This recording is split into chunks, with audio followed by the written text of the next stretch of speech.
और एक नाम जिसके लिए मैं बड़ा ज्यादा एक्साइटेड था, जिसको मैं देखना चाहता था, जिसने आईपीएल में इस साल एक एक एक एक हंगामा मचाया था। लड़का मैच थोड़ी खेला था, लेकिन अपने पहले मैच में इसने बजा के रख दी थी सबकी। अगर इस लड़के ने, ये मेरी बात आज आप लिख लो, कि इसने इस बांग्लादेश सीरीज में आग लगा दी और पेस से बीट किया, तो इस लड़के को जो सबसे पहले दी जाएगी एंट्री, वो आपको बॉर्डर गावस्कर सीरीज जो होगी वहां पर इस लड़के को एंट्री दी जाएगी, जो जाकर ऑस्ट्रेलिया में ये लड़का फिर पेस निकालेगा। और हम समझ रहे थे कि यार मयंक यादव क्यों नहीं आ रहा, और यार नीतीश कुमार रेड्डी भी तो अच्छा खेल रहा है। अबे भाई जज कर लेते हैं, यहाँ पे रखते हैं जहन में, और ऐसे टाइम पे यूज करते हैं। अब दे दो भाई, दे दिया चांस, जाओ हर्षित राणा तुम भी बॉल करा लो, जाओ मयंक यादव वाली स्विंग करके दिखाओ। उसने परफॉर्मेंस दिखा भी दी, तो क्या वो इंडियन टीम में आ पाएगा?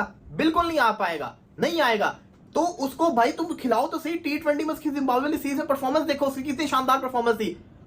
तो दोस्तों, भारत बांग्लादेश दूसरे टेस्ट मैच से कोई बड़ी अपडेट निकलकर सामने नहीं आई है, लेकिन आगामी T20 सीरीज के लिए भारतीय यंग टीम अनाउंस कर दी गई है, जिसमें सबसे बड़ा चौंकाने वाला नाम है मयंक यादव और मिस्ट्री स्पिनर वरुण चक्रवर्ती। रफ्तार का ये सौदागर कितना कहर बढ़ पाता है वो हम सभी ने आईपीएल में देखा है, और अब ये बांग्लादेश को कैसे नागिन डांस कराता है वो देखने वाली बात होगी। बड़ी जो दो बातें है उसमें पहले तो मयंक यादव का कमबैक, लेकिन उससे भी बड़ी चौंकाने वाली बात यह है कि ऋतुराज गायकवाड़ को क्यों नहीं लिया गया, आखिर क्या वजह थी बीसीसीआई के सामने। इन दोनों टॉपिक पर और भारतीय यंग टीम पर पाक मीडिया से कैसे रिएक्शन देखने को मिल रही है, चलिए देखते हैं। दोस्तों, वीडियो को लाइक शेयर कर दीजिए और चैनल को सब्सक्राइब करके रखें। उनका स्क्वाड आकर बड़ा कोई पटाखा किस्म का स्क्वाड है, कंटा स्क्वाड आ गया, बजन बजाने लगा मैं पकड़ के। लेकिन देखो, इस स्क्वाड को देख के ना मुझे एक चीज समझ आई है कि यार T20 में खिलाओ यंगस्टर्स को। साहब, मयंक यादव, एक सेंसेशनल मयंक यादव, आपको याद है, पेस स्टार है।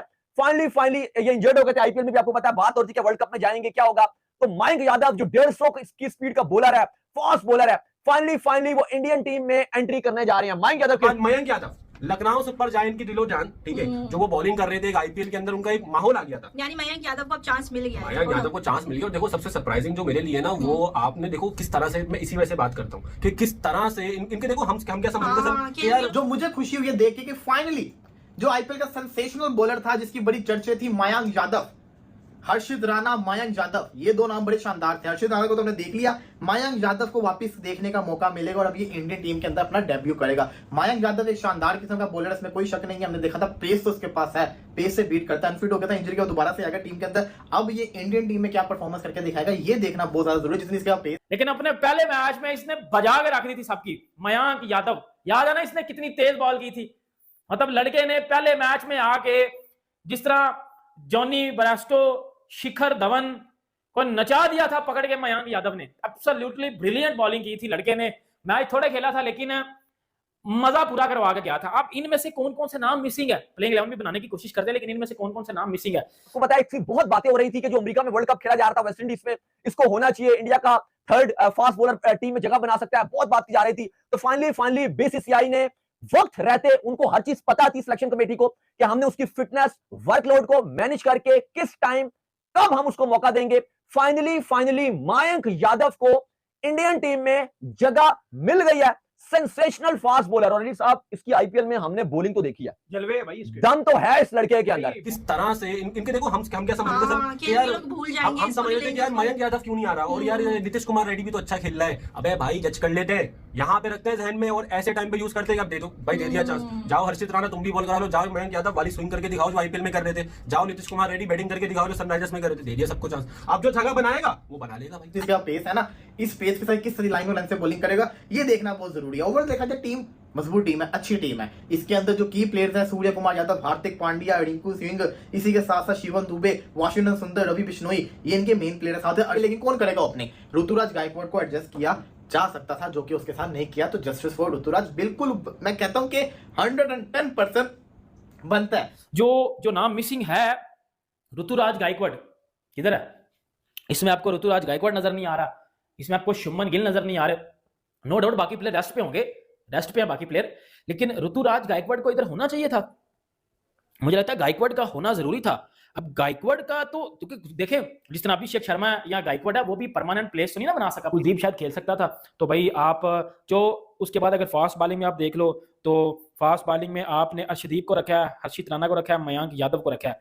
मतलब आप हार्दिक पांड्या के साथ अगर जाते हो तो साथ आप 2-3 फास्ट बॉलर तो पक्के लेके जाओगे। दम तो है इस लड़के के अंदर, बॉल आती है और बस जाती है। इस लड़के के अंदर वो चीज नजर आती है कि ये लंबे कद का बॉलर है। इस बॉलर के अंदर वो दमखम नजर आता है कि ये टीम को एक ओपोनेंट टीम में जिसे कहते हैं ना आतंक, ये टेरर, एक खौफ फैला सकता है ये बॉलर।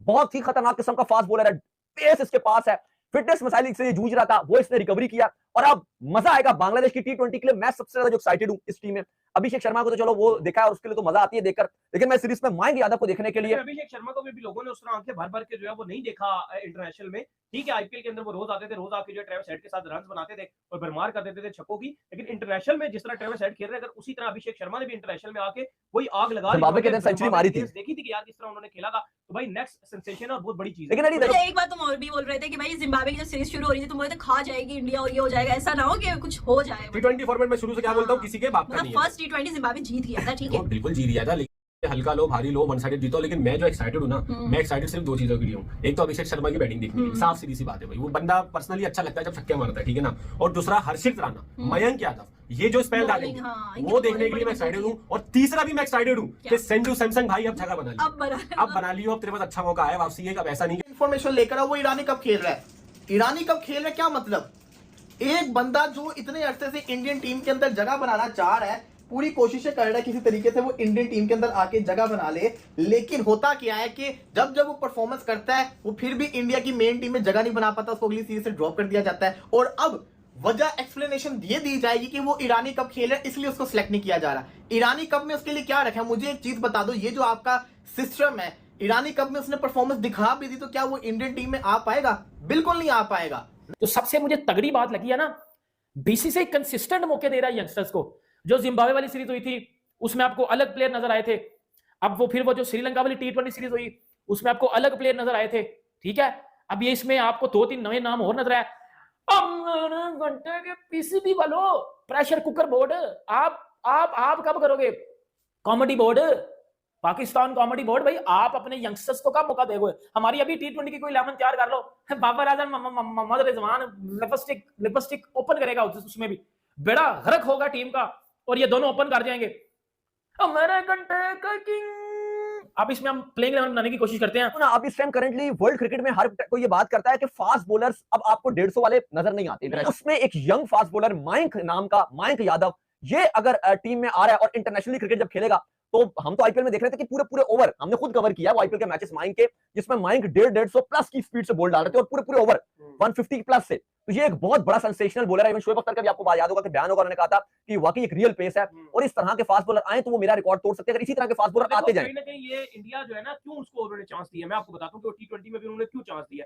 वो बेसिकली क्या सोच रखते हैं, जो इंडिया की बॉर्डर गावस्कर सीरीज आ रही है ना बेसिकली ऑस्ट्रेलिया में, तो इंडिया ये चेक करना चाह रहा है कि इंटरनेशनल में इसका क्या कैलिपर है। लास्ट ईयर भी याद होगा आपको, इंडिया अपने जो यंग टैलेंट थे, बॉलर्स थे, लेकर गया था भाई India Australia border Gavaskar series खिलाने के लिए, क्योंकि वहां पर 5 टेस्ट मैचेस थे। तो अगर इस लड़के ने, ये मेरी बात आज आप लिख लो, कि इसने इस बांग्लादेश सीरीज में आग लगा दी और पेस से बीट किया, तो इस लड़के को जो सबसे पहले दी जाएगी एंट्री, वो आपको बॉर्डर गावस्कर सीरीज जो होगी वहां पर इस लड़के को एंट्री दी जाएगी, जो जाकर ऑस्ट्रेलिया में ये लड़का फिर पेस निकालेगा। अच्छा, अभिषेक को चांस देना सही था जो कि जिम्बाब्वे सीरीज बिल्कुल सही था। देखो अभिषेक शर्मा तो इंडियन क्रिकेट टीम का, मैं शुरू से बोलता हूँ, T20 फॉर्मेट के अंदर फ्यूचर है भाई। हाँ, ऋतुराज के लिए कि जस्टिस फॉर ऋतुराज, देखो ये बात सही है, जस्टिस करना चाहिए। ऋतुराज का आज मैं क्लियर कर ही दूं, आज मैं क्लियर कर रहा हूँ। लेकिन एक बात है ना, देखो मयंक यादव वो सबको जब चांस दे दिया तो यार ऋतुराज को क्यों नहीं। देखो हो सकता है कोई मसले हो, क्योंकि देखो हम बीसीसीआई के तो बंदे हैं नहीं, ठीक है ना। इंडियन क्रिकेट टीम में हो सकता है इंडिया के अंदर उनको पता लगा हो कोई ऐसे मसले हो कि भाई ऋतुराज के साथ पॉलिटिक्स हो रही है, क्या सीन है क्या नहीं है। आप लोग कमेंट्स में बताएं कि ऋतुराज के साथ वाकई पॉलिटिक्स हो रही है। ये चीज तो खैर मैं भी नोट कर रहा हूँ, ऐसी बात नहीं है कि बंदे को यार चांस ही नहीं मिल रहा। सारे ही आ जाते, सारे मतलब वरुण चक्रवर्ती आ गया, कहां से कहां देगा मतलब। अब देखा जाए तो ओपनिंग ही कमजोर है और ओपनिंग के अंदर अभिषेक शर्मा है, दूसरा मुझे नहीं लगता नीतीश कुमार रेड्डी करेंगे, लेकिन कौन करेगा ओपनिंग। ऋतुराज गायकवाड़ को एडजस्ट किया जा सकता था, जो कि उसके साथ नहीं किया, तो जस्टिस फॉर ऋतुराज बिल्कुल मैं कहता हूं कि 110% बनता है। अभिषेक शर्मा T20 में इंडिया का ओपनर है, इस पे आप कह सकते हो। और संजू सैमसन के साथ थोड़ी सी होती है ज्यादती, लेकिन इस सीरीज में संजू सैमसन को चाहिए पकड़ के, जो आता है बजा दे उसको पकड़ के, उसको चांस मिला अब, और अच्छा मिस्ट्री स्पिनर है, अच्छी बॉल करता है, और अगर ऑन द डे अपनी बॉल करेगा तो भाई बजा देगा, किसी का भी पकड़ के बजा देगा। मेरा घंटा इस कभी भी नहीं खेल पाएगा। घंटा उस दिन भी 2021 वाला मैच निकाल के देख लो, घंटा फंस रहा था इसके आगे, घंटे को इसकी स्पिन समझ नहीं थी आ रही है, तो भाई मैं बात आपको ना आराम से कह सकता हूँ